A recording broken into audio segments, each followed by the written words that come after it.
Last year, I platinumed the Borderlands Trilogy, and I later 100%ed the pre-sequel and the Tiny Tina games.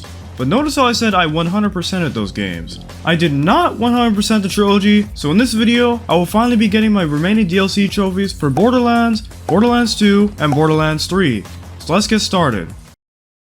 We'll start off with the game that started it all, Borderlands 1, the game that birthed this infamous clip of me. I hate barrels, man! This is so annoying! Don't worry, I didn't have any reactions like that in this video. This game has 4 DLCs, and we will start with its first DLC, the Zombie Island of Dr. Ned. This DLC starts off with Marcus telling the story of a place called Jacob's Cove being overrun by zombies while getting interrupted by a child, and he ends up saying this to her. You're adopted. What? That's insane. Going back to the story, the Vault Hunters are tasked with trying to keep the remaining people alive by Dr. Ned, who isn't to be confused with Dr. Zed. This DLC mostly just consists of story trophies, and after setting up turrets and contacting Ned, I got the first of these trophies. House of the Ned. In these next few missions, we find out that Ned actually caused the zombie outbreak, so on the mission Jacob's Fodder, we gathered some echo logs and sent them to the Jacobs Company, which got me the next story trophy. Jacob's Fodder. Now you remember that clip of me raging at the barrels, right? Well, I guess the game really wanted to push my buttons. What the freak? No, there's an enemy back there. There's nothing I can do about it.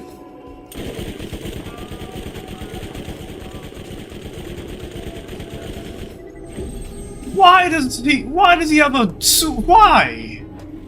Why is that a thing? That's stupid. That's such an unnecessary mechanic, bruh. Always the barrels, indeed, man. Always the barrels. I didn't even know that was gonna happen. Anyway, now that we know that Ned caused the outbreak, we head to his place and kill him. Cutscene. You smell like popcorn. Now, I'm pissed. What? Alright, man.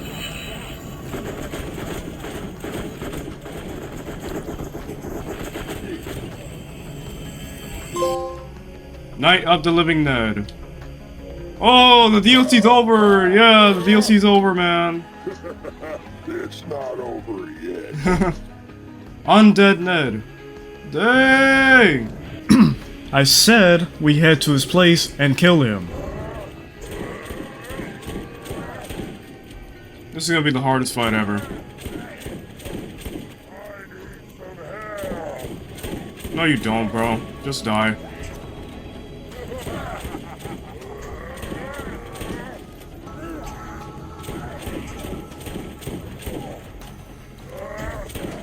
And it's over. Ding! Over-leveled! Ooh, hit level 51. That's for a different DLC. Ned's undead, baby! Ned's undead!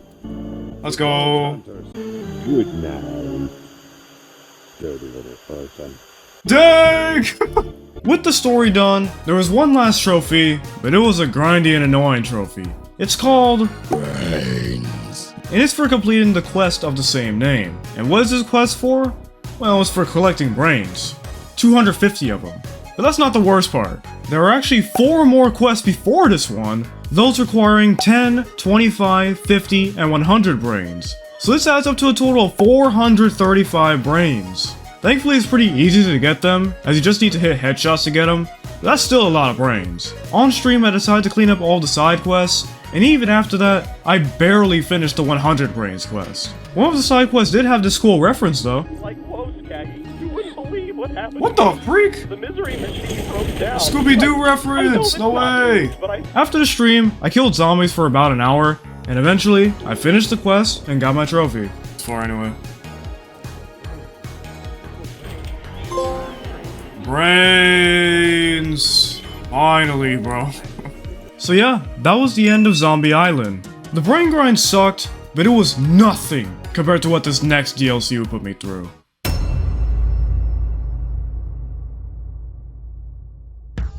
Mad Moxxi's Underdome Riot. Considered to be one of, if not the worst DLC in Borderlands history. So you're probably wondering, why is this DLC hated so much? Well, let me explain. So this DLC pretty much has no story to it. It kinda just introduces Moxxi, so there's one thing, but it's not really bad. What's actually bad is what this DLC is. This DLC consists of 3 arenas: Hellburbia, the Angelic Ruins, and the Gully.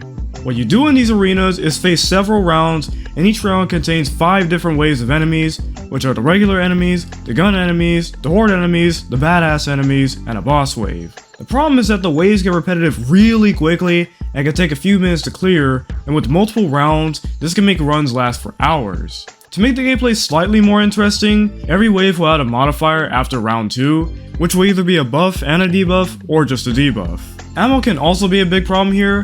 One thing that did make this easier was that I had a class mod that gave me SMG ammo regeneration, so I literally had infinite ammo, but they do drop ammo and health after each wave. You also don't even get XP for killing anyone, so there's literally no reason to play this. This DLC also scales to the host level, so I would have had to deal with level 50 enemies the entire time, but there is a way to circumvent this. With the help of my homie Vicious Vise, we were able to fight level 19 enemies since he was the host and was a much lower level than me. The only caveat was that it was a little laggy since he's across the world from me. Let's actually talk about the trophies. The first trophy we would get is just for beating the small challenges in every arena. The small challenge is just 5 rounds. It took us a little less than 2 hours to finish all 3, but it was still an absolute snooze fest. Small tournament. At least for finishing these, you get a single skill point, but after that, the fun, if you even want to call it that, was over. Because now we had to work on the infamous trophy, Big Tournament. This one requires us to complete the large challenge in every arena. How large is this challenge? It's 4 times the amount of rounds. 20 rounds with 5 waves in each round, totaling to 100 waves in each arena, and 300 waves across every single arena. You know how I said we completed all 3 small challenges in 2 hours? It took us almost 3 hours just to complete 1 large challenge. I have no good clips of this DLC because nothing interesting happened. The only interesting thing that happened was what Vicious tried to do to me here. Some there, some right there. I knew it. You are not slick, Licious Lies. So here are all the large challenge trophies. The Gully. Hellburbia. Bro. Big Tournament. And the Angelic Ruins. And what do we get besides the trophies? Absolutely nothing. Not even a skill point.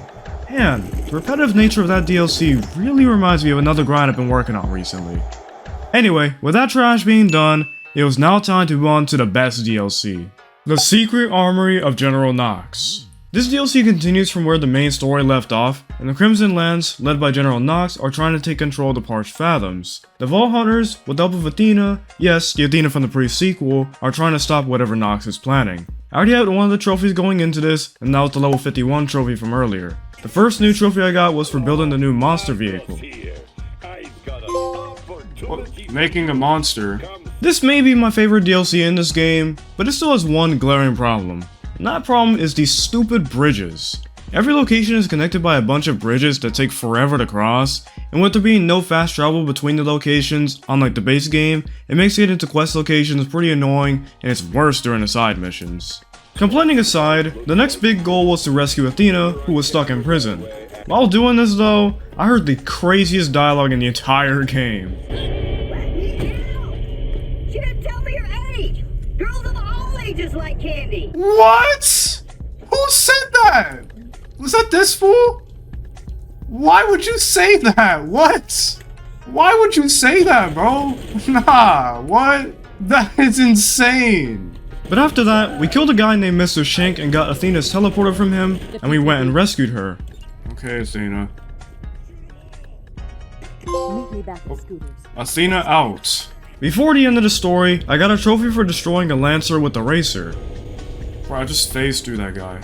Oh wait, that's a Lancer right there. I'm about to get this trophy right now. Destroying that.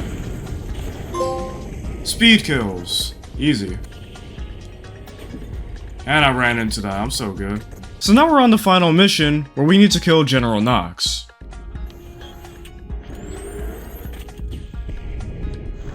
Yeah, nice try, bro.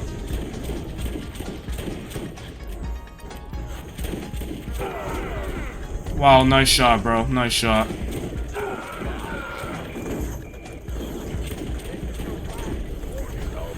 No. After killing him, we get access to his armory, where we have 3 minutes to loot as much as possible before it explodes. I didn't care to loot anything though because it was all under-leveled, so I just waited outside. But after it exploded, we got the last story trophy. What am I doing after stream? I don't know. Depot demolition. Now the story was done, but instead of going over the other trophies, we'll move on to the next DLC since I didn't get the trophies until later. So the next DLC is Claptrap's New Robot Revolution. This DLC is about Claptrap getting corrupted and he turns into the interplanetary ninja assassin Claptrap, or INAC for short. He starts a revolution of Claptraps to get revenge on the people for treating them like trash. Hyperion didn't like that their robots were becoming sentient, so they hired the Vault Hunters to deal with this. Honestly, I don't really remember the build up during the story. I just remember the 3 bosses, Noxtrap, Nedtrap, and Steeltrap, all being revived villains from other parts of the game. I needed to kill the bosses twice throughout the story, and then their trophies would pop, which I didn't realize yet here. Why is he not dead? There's no showing we're killing him? Maybe it's for the quest. Hey, good for you. You're not kidding. Where's the trophy? Oh! Got you. Now that I knew this, I went and just flew through the story within about an hour, so here are all the bosses.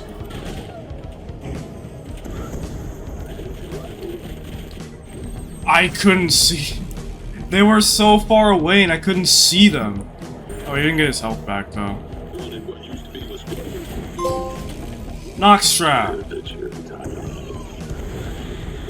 Dang, bro. I think I'm gonna die again. Unless that Claptrap comes over. Nope, I'm dead again. Just another boss.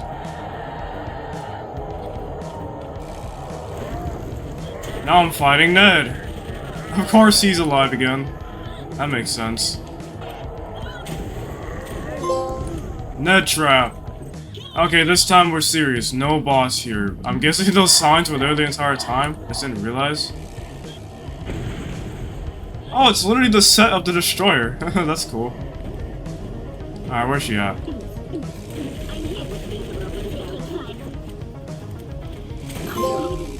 Steeltrap. But there is one final boss, and that's the Mega Interplanetary Ninja Assassin Claptrap, or INAC for short. This is the only original boss in this DLC, and I will need this boss later for other trophies. In the meantime though, let's beat this boss. Send a bunch of freaking... Okay, why are you guys... There are so many turrets on it! I gotta back up from those guys, they just explode. Oof. Hold on, I'm gonna get rid of those guys.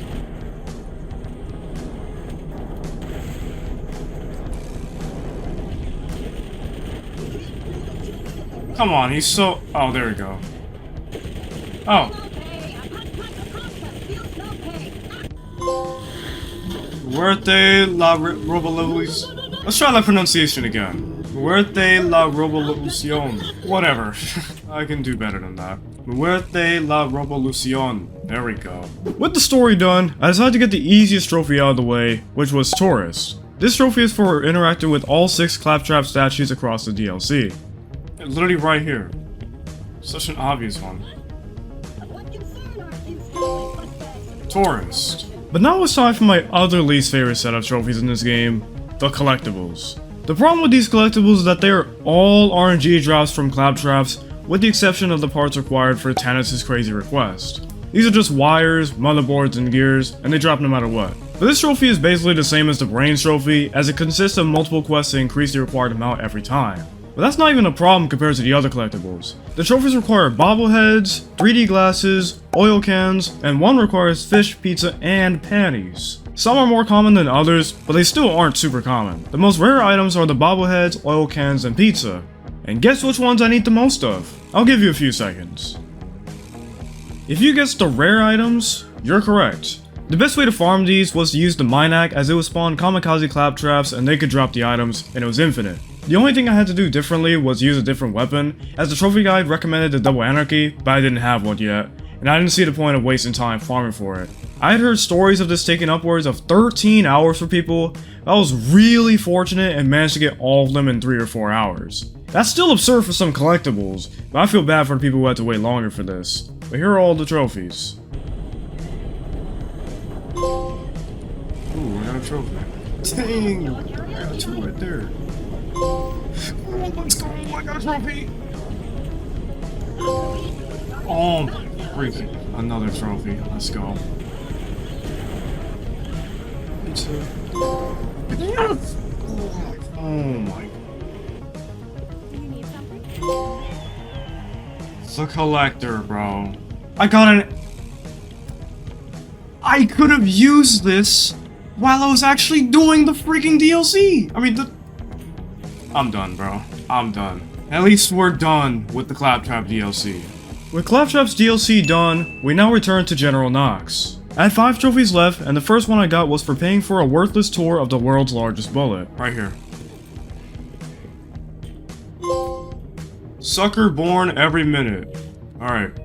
No, you're not getting my money. You're not getting my money, Gabe. After that, I killed all the loot midgets, which thankfully weren't rare like Jimmy Jenkins in 2. Right here. Sneaky little buggers. And now I had to work on reaching level 61. I did this while working on the side quests that are required for this trophy, but after finishing all of them except for one, I still needed to farm XP. So I went and finished the base game story on playthrough 2 to unlock playthrough 2.5, which just means that all of the enemies scaled to my level, and I farmed the guardians at the final area, and they gave stupid amounts of XP, so after some time, I reached level 61. Ding! Over level to 11. With me being level 61, I was now able to complete my final side mission. You will die. This mission requires me to be Borderlands' first ever raid boss, Cromrax the Invincible. If you don't know what a raid boss is, it's the hardest boss you can fight in these games. They have insane health and can do insane damage, but they can drop some of the best loot in the game. Cromrax is always 3 to 4 levels above the host, so even if I was the max level, which is 69, he'd still be level 72 or 73. He also always had 3 crawl worms that would try to bother me, and I had to use whatever element they were weak to, otherwise there was no way I was killing them. Most of Cromrax is impenetrable, so I had to shoot these purple spots on certain areas of his body to damage him. Besides the side mission trophy, I would also get Vincible for killing him. But with all the explaining out of the way, let's see how my first attempt went. What? He's 4 levels higher than me. Oh wow, that actually does really good damage. I don't know where he's gonna go.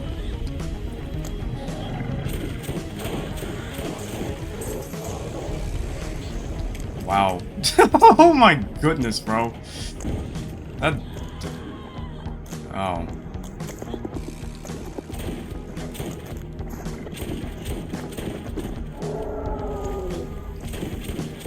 No, I can't reach them.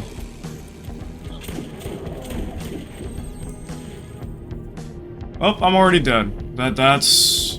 Oh, that was the attempt of all time. Well, let's see how my second attempt oh, wait, it's over. Maybe this one? What? He just knocked me off. I'm not even counting that. That's stupid. Clearly, I needed to change something, so I took a quick break to figure out what needed to change. You might be thinking that I should play in co-op. Well, I didn't have anybody to help, and I wanted to have this done before the end of the week, so I wouldn't want to have to wait for people. You might also be thinking of this glitch spot. Well, that spot mostly just works on the original version. It's less consistent on the remaster, so it wasn't even worth it at that point. So either I had to do it solo, or see if I could get people from PSN profiles and potentially run into schedule issues. But I ended up finding this video from Vanilla Puma Gaming that gave me lots of recommendations. As I mentioned during the Underdome, I had a class mod that gave me infinite SMG ammo, so he recommended using that, and using multiple SMGs since I wasn't going to run out of ammo, and to make sure I had a weapon of every element. So I had a fire SMG, a shock SMG, I couldn't get a corrosive one so I went with my corrosive pistol, and an SMG that I would use against Cromrax himself. I also noticed that I could spam my phase walk, and he could almost never reach me because he always had to run to me, and by the time he was able to do an attack, I could already use it again.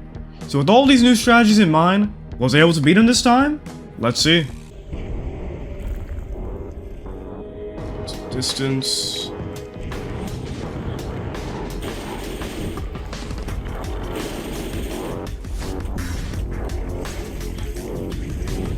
No, I accidentally canceled it! Oh my goodness, I canceled it! I messed up, bruh. Okay, I'm still alive though. Where are his spots? Let's chill, y'all. Let's chill. Let's use this again. Let's get a distance. I have no idea where his spots are. Let's just phase walk out. I don't see... I think his spots are on his back right now. Yeah, I see it. Something on one of his, claws. Run, run, run, run, run. Run, run, run.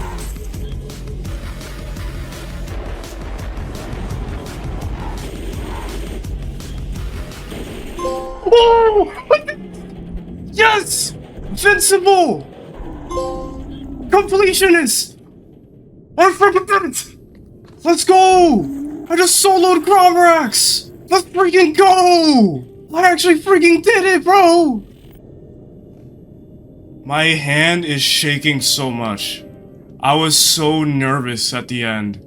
It took me 40 hours to get this 100%. I don't know how accurate that is though, because before I started going for this, I had like 7 hours, which was not accurate whatsoever. So, I don't know. I'm still just completely shocked that I just soloed Gromrax. Like, that may not be an accomplishment to the veteran Borderlands players or anything like that, but that's an accomplishment to me, man. All the threads and the trophy guy, all that stuff that I saw, that was super freaking tough to do. That's a win in my book, man. The guy, I went from whining about barrels and stuff to freaking soloing the hardest boss in the game. I don't know, man. That's just insane. But talking about the actual experience, this overall sucked. Brain's mission, trash. Tannis' robots, trash. Grinding the collectibles and Claptrap, trash. The fact that this boss was even that tough to begin with, kinda trash. And then don't even get me started on the Underdome. I already know I ranted a lot on it in the voiceover. I already know. That DLC sucks. It sucks that I'm gonna come off as very negative about this game in this video, because I really enjoyed this game. Like, it's a very good game, but this is just an example of trophies can sometimes ruin the experience of a game. Like, this game is really freaking good, but those DLC trophies are just yikes. Before we move on to Borderlands 2, I just want to give a quick shout out to Ted's Collectibles for sending me these cool platinum cards. You can use these to show your platinums in real life. They show the rarity, the day you earned it, the hours played, and the difficulty. If you want to check these out, I'll leave a link in the description. But let's get back to the video. Borderlands 2. This game is tied with 3 for having my favorite DLCs, except one that I'll talk about later. Going into this, I already had 6 of the trophies, and I'll talk more about them when we get to their DLCs. This game has 5 DLCs, and its first one is Captain Scarlet and her Pirate's Booty. This DLC is about Captain Blade's lost treasure of the sands, and the Vault Hunters, as well as another pirate named Captain Scarlet, are trying to look for it. She constantly assures that she won't betray the Vault Hunters, but she's lying. I already had 1 trophy going into this, which was Treasure Hunter, and that's for beating the story. So all I had to do was complete every side mission and discover every named location. I won't be going over all of the missions since there are way too many, but a recurring quest within every DLC is a quest involving a raid boss. This DLC actually has 2 raid bosses, the first being Hyperius the Invincible. This boss's main gimmick is that he has 4 loaders protecting him, and he and the loaders have shields that we'll need to get rid of. One enemy will not have a shield, and after doing some damage to them, they will gain a shield, and a different enemy will lose their shield, and it rotates until you finally kill all of them. Once all the loaders are dead, Hyperius will grow and be a lot more aggressive.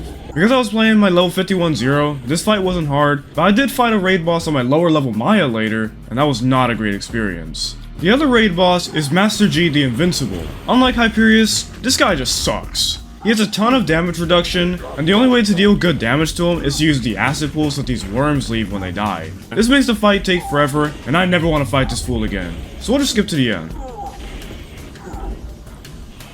I don't know if I just did that boss wrong, or if that boss is actually just that lame. You Borderlands pros can let me know in the comments. That boss seemed very lame to me. Completionist.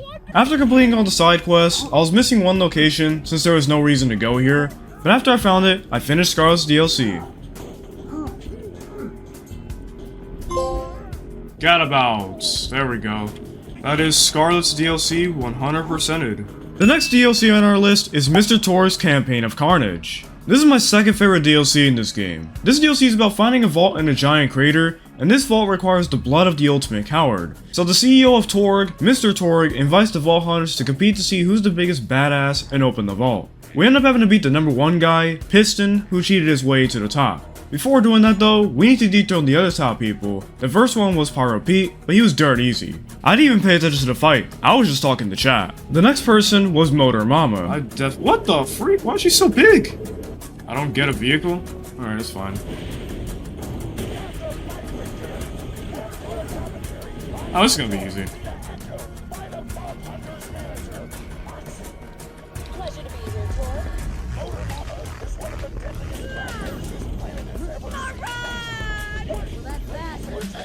Okay. After beating her, the next target is Flyboy. Never mind, it's Piston's blimp. Stupid. Well, actually, I could probably just destroy with this. Somehow Piston survived this, so now we had to go kill him. What the? He just spawned in a giant tank? Oh, I'm gonna destroy this thing because this weapon's overpowered. After destroying that monstrosity, now we had to take Piston himself down.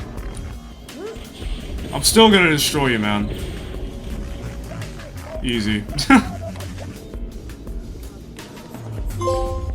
Explosive. Now that the story was done, my main goal was to finish the side missions, but I also had to work on Obsessed. This trophy is for collecting pictures of Moxie, since, I think you can tell why they want me to do that. The pictures of Moxie are RNG drops, just like the Claptrap parts, but thankfully you only need 10 of them. The best place to farm this was Pyro Pete's bar, and here, I got the trophy. Picture. Hey, I got it! Obsessed!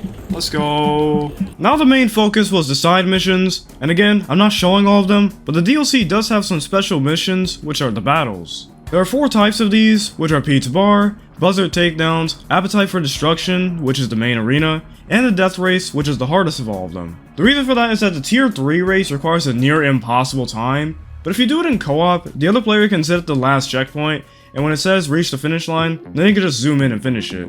Besides those, the final side quest was this DLC's raid boss, Pyro Pete the Invincible. This is a souped up version of the original Pete with lots of different mechanics, but I might be wrong, they might be the same, but I didn't notice them since I melted them the first time. Once again, I did this on 0, so it wasn't hard. And goodbye.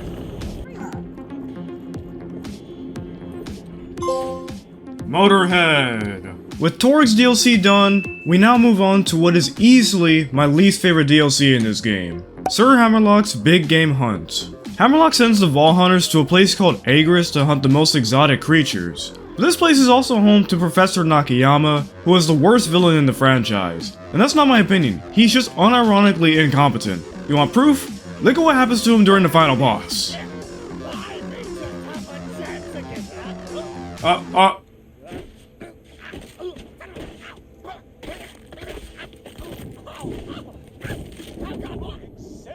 It's so stupid. It's so dumb. It's the dumbest freaking fight ever. It's not even a fight. He literally just falls over and dies. He was just a very tough boss. That's all I have to say. Face off. Besides that, nothing really happened in this DLC. I mean, we fought a few of his creations, and this last serious boss did take a little bit of time, but overall this was pretty uninteresting. But now we get to the real reason why I don't like this DLC. The side missions. This DLC just has multiple, unnecessarily grindy missions. 2 missions require me to wait until nighttime to clean up some pee because it didn't show in the day. This one required me to collect eggs that were unmarked and all over the area. And then there's the worst offender. This one that's literally called I Like My Monsters Rare had me exiting the game so many times to get these dumb rare animals to spawn. It took me over an hour to finish this one quest. But surely the final quest will be fun, right? Well no, it was a raid boss. Veracitus the Invincible. The boss that has a glitch as the first search suggestion and the one I happened to do on my low level Maya. First of all, his arena was the final name location I needed to find. Been there. Second, this boss is super unbalanced. Now to be fair, raid bosses are meant to be done with the team, but still, this thing sucked. So he has insane attacks, lots of health, you know, the usual. what he has that the others don't have is this runt named Chief Nguatu, I think that's how you pronounce it. This guy has an insane shield that neither my shock weapons nor my unkempt herald could dent. But that's not even the tip of the iceberg. When Veracitus takes a certain amount of damage, or even no damage one time, he sacrifices himself to give his shield to Veracitus, and I don't even need to explain why that's bad. So I had multiple deaths, but I did try new strategies, like getting the Grog Nozzle from Tina's DLC because it can heal you for insane amounts, but either Vora is just that overpowered, or I wasn't using it right because I still died. But I found a really good way to get rid of the Chief, and that was to use the Trespasser Sniper. You might be wondering, what's special about that? It's a blue weapon. Well, this weapon can ignore shields. The Chief doesn't have insane health, so if I could take him down with this, then he wouldn't have time to give the shield away. The only slight problem with this is that I was only able to get a level 19 version. But with this new strategy, this happened.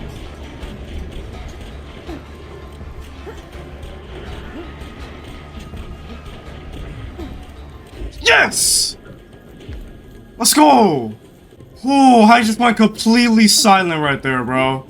I did not want to say a word. Anyway, I did that first try. That was easy. I don't know why. I don't know. I was failing for the video, y'all. I was failing for the video. That was the easiest fight ever. If I struggled that badly on normal mode, imagine OP10, the hardest difficulty. Done that. Finally done with that stupid DLC. That DLC may have sucked, but this next DLC is my favorite. Tiny Tina's Assault on Dragon Keep. I've already covered the standalone game involving this DLC in my Tiny Tina video, but if you haven't seen that, this DLC is about Tiny Tina and the Crimson Raiders playing Bunkers and Badasses, which is a parody of Dungeons and Dragons. The story in the game is that the handsome sorcerer has kidnapped Queen Bustallion, and we're here to save her. This is the DLC I already had the most trophies for, which were for killing the raid boss, surviving the highest round in Merlin's temple, and for rolling either a 1 or a 20 on a dice chest. So I only had story and miscellaneous trophies left. The first one was for killing Mr. Bony Pants guy. Hero and Maya. That's it. I missed. Let's go. I totes planned that, boss. Then after helping the White Knight, aka Roland, kill some dragons, we got the next story trophy. Yay! After Roland joined us, we fought some kings, and while doing this, I unsheathed 5 swords from Immortal Skeletars. Alright, this should be the last one. It was all, hey, that's mine. The rest of the bosses were pretty easy since I had the Unkempt Herald and they don't give trophies, so we're gonna skip to the Handsome Sorcerer. Damn, I might need to replace this SMG at some point.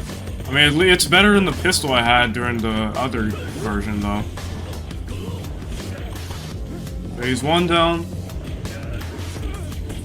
Dude, this gun is so dumb. Phase 2 down. This gun is just absurd, bro. And he's dead. Oh, almost. Still need to kill him over here. And there we go. Great job. You defeated the sorcerer. Shorty, you so best. Now I just had 3 miscellaneous trophies left, which were for feeding Bustallion thrice in one visit. And one more. Oh, never mind. Girls gotta eat. Killing the darkness. Yep. It's like that one video. And equipping the mysterious amulet. And... We have one more DLC left now, and that is Commander Lilith and the Fight for Sanctuary. This DLC was released 7 years after the base game, and it exists as a prequel to Borderlands 3. The story is that after the death of Roland, Lilith had to take on the commander role, which she wasn't ready for, and one day, Sanctuary gets attacked by a man named Colonel Hector, forcing everyone out and giving him access to the Vault Key, so now we have to take him down. The first mission has us defending a camp called the Backburner, and we meet Vaughn from Tales from the Borderlands. After activating the Backburner's firewall, we get a trophy. that is not how you pronounce it. Anyway, here's Firewall. Eventually, we end up deciding to fire a moonshot cannon, and there was a missable trophy for letting Tiny Tina fire the cannon, so that's what I let her do. Oh, I had to talk to her. Okay.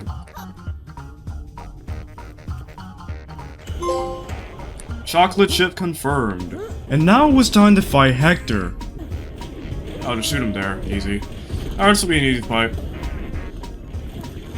I mean, I am over leveled, so... He protected himself. Okay. And now I need this one. Boom.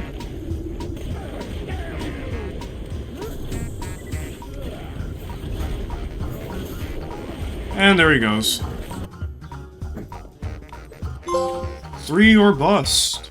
Now we have 3 trophies left, and I already got 2 of them last year. The first one is Spicy Boy. This is for killing the raid boss, Shardyx the Invincible. Shardyx has weak spots on the back of his head and mouth, and whenever he goes underground and goes back up, the holes he leaves will release air, and you use these to get to high ground in order to shoot his weak spot. After dealing enough damage, he will get staggered and leave his mouth open for you to shoot the other weak spot. The main thing you gotta look out for though is that he can heal a lot if he starts traveling everywhere. The other trophy is Paintbow Connection, which requires me to equip effervescent gear in every slot. Effervescent is the highest rarity of a weapon, which means that this is a highly RNG based trophy. Thankfully, someone gave me a full loadout, so I was able to get the trophy last year. And the final trophy was for killing the Dark Web, which is missable since it's an optional objective in this side mission. Oh, that's him right there.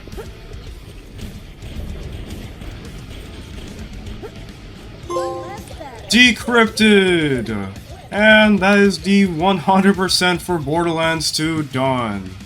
I have 144 hours on this, but this is also pre-sequel and casual play for Borderlands 2. So I have literally no idea how much time I have on Borderlands 2 or going for the Platinum or 100%. Borderlands 2 has some amazing DLCs. Like Hammerlock sucks. I don't like that DLC at all, but every other DLC was a lot of fun. Really enjoyed Fight for Sanctuary. Dragon Keep is awesome. Torg was fun to do. Like all of the DLC is just really fun to play except for Hammerlock. But overall, I really enjoy my time with this. Sorry that I don't have me beating Shardyx or getting Paintbow Collection. So I don't have those, but it is what it is. I did them last year, so I can't get the footage. And now I'm not about to just redo them on a different account just for the trophies, so yeah, but had a lot of fun with this game. And it feels good to finally have the 100% for this game. And now it's time for Borderlands 3, the game that has a mid-story but great gameplay. This game has 6 DLCs, and its first one is Moxie's Heist of the Handsome Jackpot. The story takes us to a casino that Jack had called the Handsome Jackpot, and Moxie wants to raid it. However, this place is ruled by someone named Pretty Boy, and we have to stop him to pull off this heist, along with saving Timothy, Jack's doppelganger from the pre-sequel. We're not going to go too much into the story, same with the other DLCs. The first trophy I got was for rolling a 21 on this chest, and I got super lucky with this. Let's give it a shot. There's no way I got it first try! That's no way! I got that first try! What the freak? I wouldn't get the next trophy for about 2 hours, but it's for returning for a chat with the Clapstructor, who sacrificed himself during this mission. Don't be a stranger. You're a real one, bro. You sacrifice yourself. And now it's time to fight Pretty Boy, along with this mech, Jackpot. And what if it crushed him right there? That would've been funny. Ooh, that's a lot of health. Oh wow, that's melting actually. Oh my goodness, that's melting. This'll be an easy fight. Why is he thrusting that out? What is that? Well, of course it has that. Of course it has invincibility. Dang! Why do you have another invincibility phase? What the freak are you doing? Oh, snap! Another one? Oh, he's gonna die. Oh, what are these needles? I hate needles. Ah! Activating one cool mode. Oh, it killed him! Goodbye. Dang, that's a lot of legendaries. A proper handoff. So far, that one DLC had better writing the entire Borderlands 3. With the story done, I now have to work on the crew challenges, which are basically collectibles. Those being the Mayor's Killer Look, Ember's Statues of Resistance, and Torg's marketing mistakes. And all of them have trophies tied to them. The final trophy is for killing the Wandering Debt Collector. To set this up, I had to do a certain side mission first, and during it I had to kill a loader called the Debt Collector. After the quest was done, if I returned to the same area, there was a chance that the Mark II version would spawn, and I needed to kill him. After a few reloads, he spawned. There he is. Who collects the collector? Finish the handsome jackpot. Let's go. The next DLC on the list is Guns, Love, and Tentacles. This DLC is about Hammerlock and Wainwright Jacobs getting married, and nothing goes wrong. Well, except for the fact that there's some cult that possesses Wainwright, and now with the help of Gage from Borderlands 2, we need to defeat this cult and save the wedding. Before all the bad stuff happened though, we needed to get to the wedding. So after killing a bunch of fools and powering up a gondola, we made it. Everyone, I don't even know how to pronounce the planet's name. Oh, party's still on. After a few missions, we ended up fighting a creature called the Wendigo, and after killing this thing, I'd get a trophy. This fight ended up taking me a bit though because it's immune to fire damage, and my other weapons didn't do that much damage to it.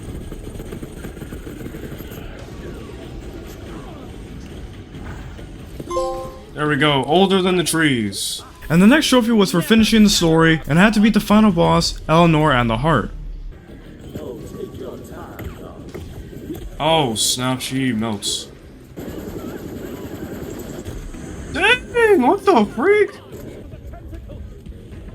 What tentacle? Oh, those tentacles, what the freak? As these two got bored from me now. Looking at chat, and I was still able to dodge. I'm reading chat a little too much for this being in the video, because I think this is the final mission. Now that she was dead, Wainwright and Hammerlock got married, and that was the end of the story. Love is the fifth dimension. The next trophy I decided to go for was for killing all 4 of the rare spawns. These are special enemies in different areas. I found all of them first try, and someone in my chat said they made them guaranteed spawns now, but I'm not sure. Regardless, after killing the last one, I got the trophy. There we go. A hunter through and through. After that, I collected all of the echo logs. Whispers on the wind. And then I watched Deathtrap kill 50 enemies, which is semi-missable. I say this because if you don't do this during the story, then you miss out on the best time to go for this, and that's what happened to me. But eventually, I got it. Hey, good one, babe. I did not see Deathtrap kill the dude, but let's go. And then I got the hardest trophy in the game, listening to 25 fish jokes. What makes this trophy so hard is resisting the urge to turn the game off after one joke. What do you call a fish that keeps borrowing money? A sea sponge. These are some of the worst jokes I've ever heard. Jokes aside, this trophy's pretty easy. You just need to reload after every joke, and eventually the pain is over. I'm floundering up here. And finally, I completed all the crew challenges and side missions. The crew challenges consist of killing Eldritch statues, Gage's gifts, and Hammerlock's occult hunts. Of course, I'm not going to mention all the side missions, but one cool set of them was the cold case missions. I had to help this man find his daughter who was stuck in an alternate dimension, and they were really interesting. Industrious in the face of cosmic terror.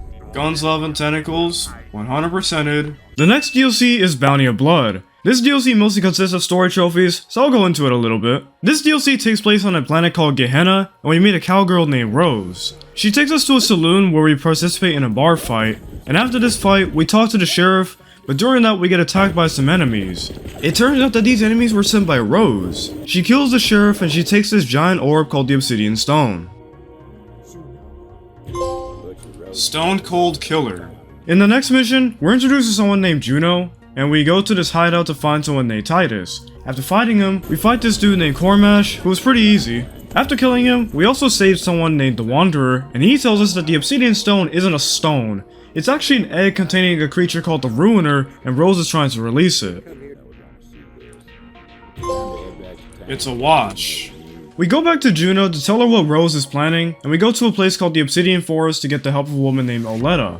She tells us that Rose is using a train to carry a bunch of core for the Ruiner, so we stop the train, and oh look, it was a trap, so now we have to find a creature called Bellic Primus. And after killing it, we finish the mission. Oh, there's the trophy. Okay, I had a feeling there was supposed to be a trophy. Getting off track. Our next goal was to try to stop Rose from launching a bomb that would help hatch the Ruiner. We got stopped by some more bosses, and we defeat them, but we're too late. Uh-oh. Oh, she just blew something up. Oh, great. DLC should have his... Yes, it's reset. Bounty hunted. So now it was time to fight Rose. Alright, what's up, fool? Oh, she's actually tanking. Okay. She's moving around so much. Hey, she's a lot tankier than I'm expecting. But she's mostly just running around. I missed that easy shot. There we go. What is she doing? It's gonna be... something's coming out of that. That's cool. What the freak is that? What is that? Okay, chat. I guess that's what I'm fighting. Why would I run in that? Does that... okay, the crystals are sweet points. Okay. I thought that was gonna bring me farther. Oh! Don't go in there again. Oh my. Can I shoot it from here? Oh, I can. No, don't you go down there again. Wow. Finally. Should I just destroy these first? Oh, it's just money. Dang, that's giving me millions! Let's go! Dang, I'm rich! Even though I already was rich. What the? They're all legendaries, bro. Ruin on the horizon. Now I just need to finish all the crew challenges and side missions. As usual, we're not going to go over all of the side missions. The most interesting mission was this one where I got my new favorite weapon. Chat, what? This is supposed to be my new favorite weapon? What is this? We'll kill him with this weapon. What is that? Look at the way it shoots! What is that? Obviously, I got scammed. It felt good to do this to the fool. Alright, let's see this place get blown up.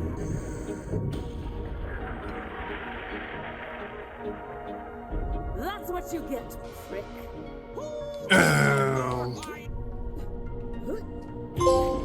Helpful Hunter. Alright, good. That was the last one. And the crew challenges consist of Sato's journals and caches, good prospects, creature features, Gehenna's Most Wanted, and Skin to Win. How the West was done. And that's quite challenging. Alright, that is Bounty of Blood 100%ed. Our fourth DLC is my favorite DLC. Psycho Krieg and the Fantastic Fustercluck. This DLC is about Tannis wanting to get inside the mind of a psycho to discover something in there called Valhalla. And it just so happens that there's a psycho vault hunter from Borderlands 2 named Krieg, so we go inside his mind and find Valhalla. We meet the two sides of Krieg, the psycho that everyone sees, and the sane Krieg on the inside who wants to separate from the psycho. After getting into Krieg's mind, we get the first trophy. Meet and greet. We go through Krieg's memories and see the struggles he went through. The Psycho Krieg has also messed up some memories, like this Crimson Raider memory. We end up having to fight evil versions of the Raiders, as the Psycho thinks they're enemies, when in reality, they were nice to him. The boss in this area is an evil Lilith, and I get a trophy for killing her. Dang, she flies all over the place. What is she doing? What's she throwing at me? No, I got stuck. That was unfortunate. It's alright though, it's almost over. There we go, the Blast and the Furious. In this next memory, we learn about Krieg's relationship with Maya. However, a train messes this one up because Psycho Krieg thought it was taking her away, so we had to destroy the train. This fight took a while since the train obviously moves a lot, so I'll skip to the end.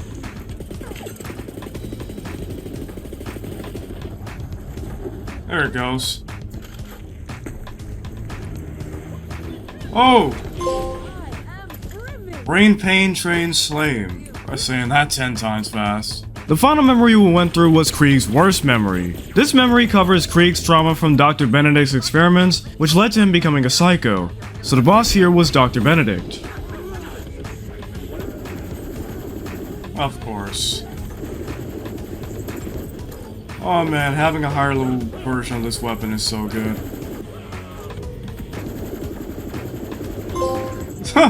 Trauma Center. After that one, we finally got access to Valhalla, but first, we had to kill the final boss, the Psycho Reaver.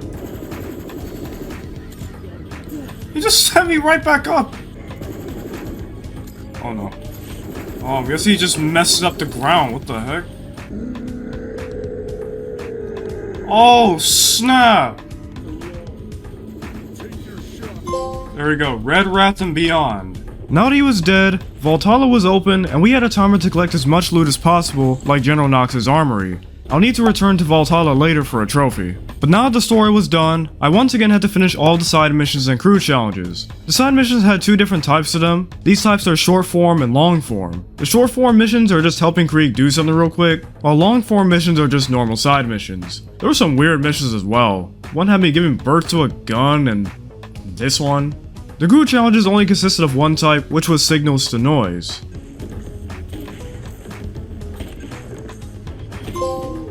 There we go. Buster Cluck off. The final trophy was for opening the gates to Valhalla. This isn't as simple as returning to Valhalla or something. Instead, you need to open up a secret room by shooting symbols around the area. After shooting all of them, you can enter the secret room. Ye who enter. Krieg was the last main DLC, but there are two more to go over, and the first one is the Designer's Cut. This doesn't have any story to it. Instead, it introduces a new mode called Arms Race. This mode starts you with absolutely nothing, and you have to scavenge for items and kill a boss at the end. There's also a hurricane that closes in, like zones in Battle Royale games. You can also put whatever you find into your inventory by extracting them, which I must do for a trophy. After finishing my first round, I got a trophy. I did it. In the eye of a murder cane. After that, I had to repeat Arms Race a few times to discover all of the named locations in the Stormblind complex. Complex made simple. And finally, I extracted 100 items. My strategy for this was to get the 3 items from the chest next to spawn, and I went to the nearest extraction point, extracted them, and then died. This took about an hour, but it wasn't too bad. Treat yourself. That's the Designer's Cut 100%ed. Finally, we have the Director's Cut. The first trophy here is for defeating Hemovorus the Invincible. This is the only raid boss trophy in this game. Hemovorus is a giant Varkid, which means that I will need to kill multiple stages of it before I get to the main boss, similar to Vermivorous in Borderlands 2, who happens to be in this fight. I got this trophy over the summer for some reason, so I don't have any new footage, but I do have the autosave footage, so here you go.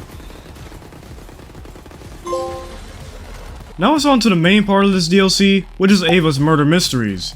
If you don't know who Ava is, she was Maya's apprentice, and nobody likes her. But she's in this DLC because she started a podcast called Mysteriously Her, where she's trying to solve murder mysteries that she believes were caused by a ghost. These missions are kind of repetitive. You just find the body, find clues, then find the killer. On the last mission, we find out that the ghost was a guardian who was not nice, and after killing him, I got the trophy. Demysteriouslyrified. I think that's how you say it. And finally, I destroyed 50 mysterious iridium piles, which was possible due to this relic that I got after the last mission. Might be on site. Let's go. Borderlands 3 100%ed. Before we get to the outro, I just want to quickly mention these modded weapons that my chat gave me. If you ever want to catch these live, I stream here on YouTube usually when I have a grind to work on, and I stream Monday, Thursday, and Friday, so feel free to stop by. I have 98 hours on Borderlands 3.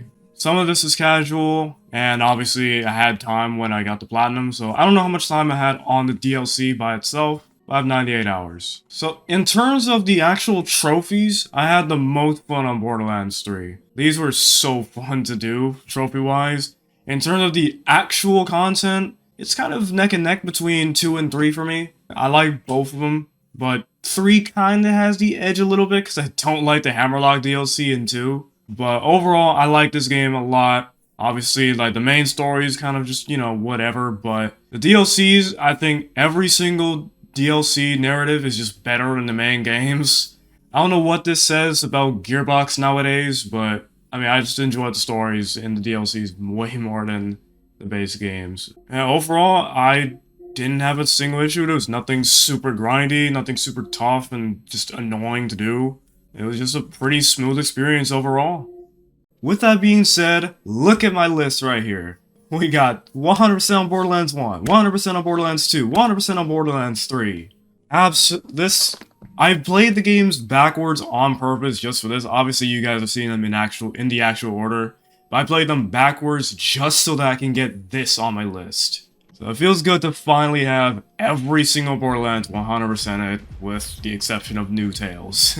So this pretty much brings us to the end of the good Borderlands games until Borderlands 4 comes out. So I hope you guys enjoyed the experience as much as I did, because I've really freaking enjoyed going for all of these games. I'm really glad I decided to get into this franchise. This franchise is so freaking good. So, if you found me from the Borderlands videos, I hope you stick around for all my other Platinum content. 'Cause, I don't just do Borderlands, I do many other games, so hopefully you stick around to see all that. And yeah, so next Borderlands video will be New Tales, if you even care about that stupid game. I know I don't, but I'm gonna do it for completion's sake. So I hope you all enjoyed the video. If you did, please consider liking and subscribing. If you have not seen the rest of my Borderlands Platinums, there's a playlist on the end screen. And I'll see y'all in the next one. Peace out, everybody.